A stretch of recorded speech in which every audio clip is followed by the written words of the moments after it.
Татарстан с рабочей поездкой прибыл вице-премьер правительства России Юрий Борисов. В аэропорту его встретил президент Татарстана Рустам Минниханов. Гость уже посетил Казанский авиационный завод и ТЭЦ-2.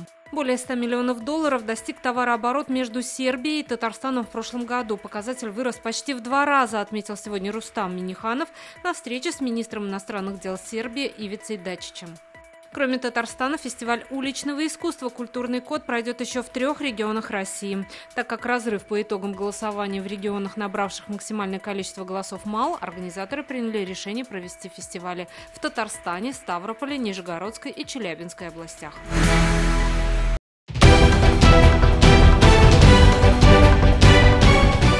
Все новости дня, выпуски программы «Новости Татарстана», программы и фильмы на сайте tnv.ru и на YouTube-канале ТНВ. Подписывайтесь.